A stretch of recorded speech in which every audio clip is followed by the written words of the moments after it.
भक्तों, आज मैं गोवर्धन पूजा की वीडियो को लाए हैं। इस वीडियो को देखने से पहले हे श्री कृष्ण जी, आपका जो भी भक्त इस चैनल को लाइक, शेयर और सब्सक्राइब करें, आप उस भक्त पर अपनी कृपा सदा बनाए रखना। आइए भक्तों, गोवर्धन पूजा के बारे में जानते हैं। दीपावली के अगले दिन कार्तिक शुक्ल प्रतिपदा को अन्नकूट उत्सव मनाया जाता है। गोवर्धन पूजा भगवान श्री कृष्ण के अवतार के बाद द्वापर युग से प्रारंभ हुई। ये ब्रजवासियों का मुख्य त्योहार है। इस दिन मंदिरों में विविध प्रकार की खाद्य सामग्रियों से भगवान को भोग लगाया जाता है। इस दिन बलि पूजा, मार्गपाली आदि उत्सव भी मनाए जाते हैं। इस दिन गाय, बैल आदि पशुओं को स्नान करा के धूप, चंदन तथा फूल माला पहनाकर उनका पूजन किया जाता है। इस दिन गौमाता को मिठाई खिलाकर उसकी आरती उतारते हैं तथा प्रदक्षिणा भी की जाती है। इस दिन गोबर से गोवर्धन की आकृति बनाकर उसके समीप विराजमान कृष्ण के सम्मुख गाय तथा ग्वाल बालों की रोली, चावल, फूल, जल, मौली, दही तथा तेल का दीपक जलाकर पूजा और परिक्रमा की जाती है। जब कृष्ण ने ब्रजवासियों को मूसलधार वर्षा से बचाने के लिए 7 दिन तक गोवर्धन पर्वत को अपनी सबसे छोटी उंगली पर उठाकर इंद्र का मान मर्दन किया तथा उनके सुदर्शन चक्र के प्रभाव से ब्रजवासियों पर जल की एक बूंद भी नहीं पड़ी, सभी गोप गोपिकाएं उसकी छाया में सुखपूर्वक रहे, तब ब्रह्मा जी ने इंद्र को बताया कि पृथ्वी पर श्री कृष्ण ने जन्म ले लिया है, उनसे बैर लेना उचित नहीं है। तब श्री कृष्ण अवतार की बात जानकर इंद्रदेव अपने इस कार्य पर बहुत लज्जित हुए और भगवान श्री कृष्ण से क्षमा याचना की। भगवान श्री कृष्ण ने 7वें दिन गोवर्धन पर्वत को नीचे रखा और हर वर्ष गोवर्धन पूजा करके अन्नकूट उत्सव मनाने की आज्ञा दी। तभी से यह उत्सव अन्नकूट के नाम से मनाया जाने लगा। कार्तिक शुक्ल प्रतिपदा के दिन भगवान के निमित्त भोग और नैवेद्य बनाया जाता है, जिन्हें 56 भोग कहते हैं। अन्नकूट पर्व मनाने से मनुष्य को लंबी आयु तथा आरोग्य की प्राप्ति होती है, साथ ही दारिद्र्य का नाश होकर मनुष्य जीवन पर्यंत सुखी और समृद्ध रहता है। ऐसा माना जाता है कि यदि इस दिन कोई मनुष्य दुखी रहता है तो वह वर्ष भर दुखी ही रहेगा, इसलिए हर मनुष्य को इस दिन प्रसन्न रहकर भगवान श्री कृष्ण को प्रिय अन्नकूट उत्सव को भक्तिपूर्वक तथा आनंद पूर्वक मनाना चाहिए। आज आप लोगों ने गोवर्धन पूजा के बारे में जान पाया है। ऐसे ही वीडियो देखने के लिए इस चैनल को लाइक, शेयर और सब्सक्राइब जरूर कर लें। हे श्री कृष्ण भगवान, आपका जो भी भक्त इस चैनल को लाइक, शेयर और सब्सक्राइब करेगा, आप उस भक्त पर अपनी कृपा हमेशा के लिए बनाए रखना, आप उसके सभी संकट को दूर करें। जय श्री कृष्णा। भक्तों, अभी आप लोग गोवर्धन पूजा क्यों मनाया जाता है के बारे में जान पाया है। अब मैं गोवर्धन पूजा की कथा के बारे में बताते हैं, जिसे सुनने के बिना गोवर्धन पूजा अधूरी रहती है। भक्तों, अब मैं आप लोगों के लिए गोवर्धन पूजा की कथा को लाए है। आगे की वीडियो को देखने से पहले हे श्री कृष्ण जी, आपका जो भी भक्त इस चैनल को लाइक, शेयर और सब्सक्राइब करें, आप उस भक्त पर अपनी कृपा सदा बनाए रखना। उस भक्त पर कोई भी कष्ट मत आने देना। आइए भक्तों, गोवर्धन पूजा की कथा का रसपान करते हैं। गोवर्धन पूजा में गोवर्धन जी की कथा सुनना जरूरी रहता है। मान्यता है कि इस कथा को सुने बगैर पूजा अधूरी रहती है।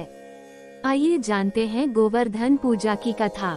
गोवर्धन पूजा कार्तिक शुक्ल प्रतिपदा के दिन कई प्रदेशों में मनाई जाती है।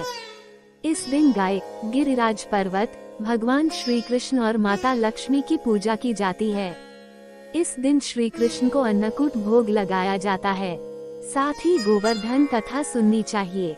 मान्यता है कि इस कथा के सुने बिना पूजा अधूरी रहती है। आइए जानते हैं गोवर्धन पूजा की कथा। गोवर्धन पूजा हिंदू धर्म का एक महत्वपूर्ण पर्व है, जो भगवान श्री कृष्ण की अद्भुत लीलाओं को याद दिलाता है। इस पूजा में विशेष रूप से गोवर्धन पर्वत, गाय की कृपा के लिए हमारी कृतज्ञता को प्रकट किया है। गोवर्धन पूजा कथा के अनुसार प्राचीन समय की बात है, देवराज इंद्र को अपनी पूजा आदि किए जाने का अहंकार हो गया। उस समय द्वापर में धरती पर लीला कर रहे भगवान विष्णु के अवतार भगवान श्री कृष्ण ने इंद्रदेव को रास्ता दिखाने की सोची।